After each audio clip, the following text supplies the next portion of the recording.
When I started my career in 2003, 2005, the rupee was quoting at about 38, 40. When it went to 50, people used to say, oh my god, 50, it has reached to 50.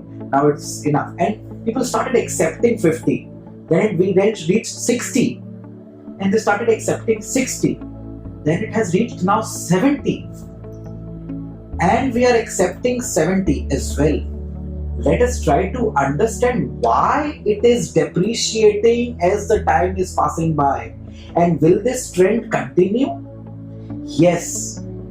Till the time we are a net importing economy, this trend will continue. If our exports proceeds become greater than our import bill, then this situation can reverse. And that can happen only if we have decrease our dependency from crude oil, which is India's highest import bill, and gold, which is the second largest import bill of India.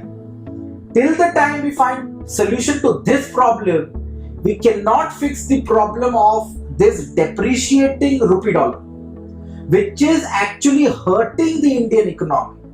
Petrol prices go up. What was the petrol price 10 years back and what is now? It hurts the common man.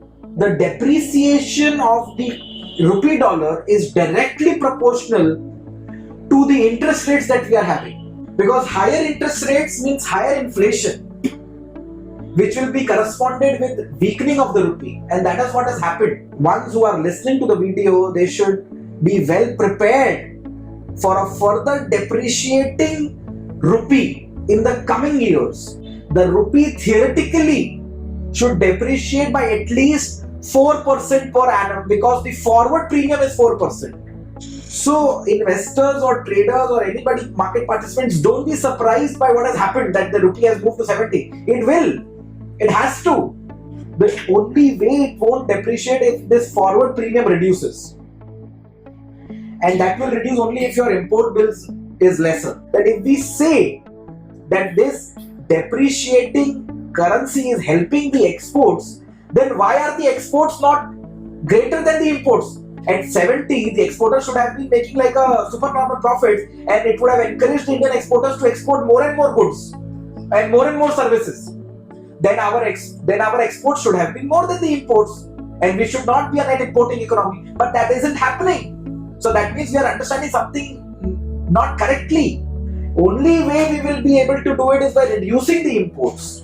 Promote electric vehicles, promote alternative resources of energy, and try to cut down on our highest import bill, which is crude oil. That is the long-term solution for India's financial soundness and financial prudence. Gold is just a very small portion. It is the second largest portion of the import bill. Yes, it also needs to be looked at, but crude oil is a much bigger problem. And whenever there is a problem in trade war or any sanctions on Iran, the rupee becomes sensitive to it. If you see US, they are highly rich in energy resources, may let it be natural gas or crude oil. In fact, US was the first country which came up with horizontal drilling technology, which enabled it to remove natural gas practically from any rock. And that's where the natural gas prices in the US markets fell from they fell off the roof. India has to advance itself either in exploring such resources or finding out some technology like this horizontal drilling which US came up with. As Indians, we have to look for alternative energy resources like solar, like electric vehicles, like wind or biodegradable or biomass energy resources or other alternative resources of energy. For that, a lot of effort has to be done at the grassroots level where we promote research and development in our country, and we empower the institutes like IITs and the IIMs, and we have to invest at these grassroots levels to promote and nurture talent and encourage them to further research. We have hugely talented human capital. I think so that human capital has to be channelized into first making India independent, or its dependency on crude oil has to reduce to make India a supreme power in the global world.